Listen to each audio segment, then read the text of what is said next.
So, if you don't mind, since this is potentially a new audience for you and for the sport and for the series, would you mind giving us a little primer on all of this? So how fast do these cars go? So these cars now are pretty fast. You know, we've just had a new car come out in 2023, and we can reach up to the top speeds of like 190 miles per hour if the straight allows it. But one of the cool things about Formula E is we actually normally race fully in the city and like the city centre. So you actually race mainly on street circuits. So you don't really ever reach these top speeds because no street really ever has that long of a straight. So it's really tight, twisty circuits. Great for the fans to be able to get up close. And yeah, you just really race all around the world. Obviously, it's a fully electric racing series, which is obviously the biggest promotion of sustainability. One of the other big differences to, say, Formula One is we have one spec of tyre. So whether it's wet or dry, we keep the same tyres on, just again, trying to help promote sustainability.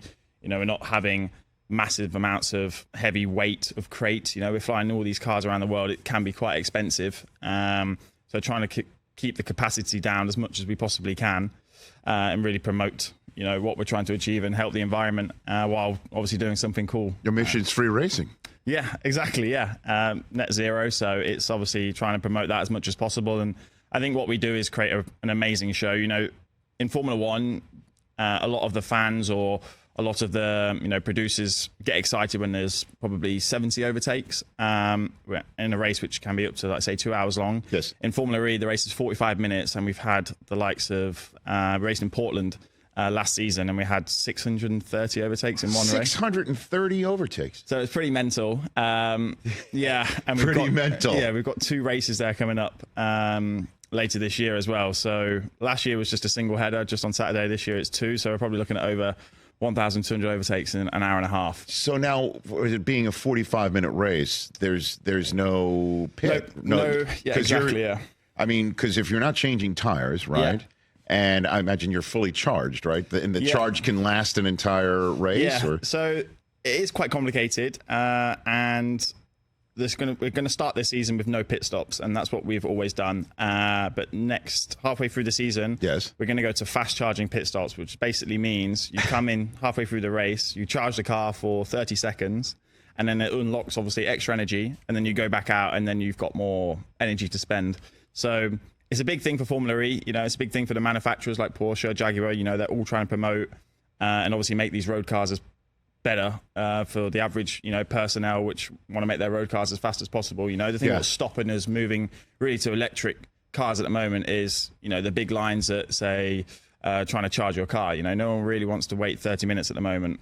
So I think trying to promote fast charging where you can do it in 30 seconds in a Formula E car. How much can you charge a car in 30 seconds? In terms of percentage, I'm not actually too sure, but it's 7% roughly, I would say. Okay. And you know, it's pretty quick, and that allows us drivers obviously just drive faster as well. So it's a pretty cool aspect. It's definitely going to unlock more excitement, more drama in the racing as well. You know, you've got pit stops, you've got safety cars coming out at that type of time. So it definitely makes it harder for the strategy guys. But for me, you know, we're just trying to survive in the madness and sort of get through the race. But yeah, pit stops later this year will be super exciting. Well, I mean, I have been asked before, if you don't mind me making this about me, there is an E in me, Jake, that I have been asked before in my career, hey, would you like to be part of a pit crew?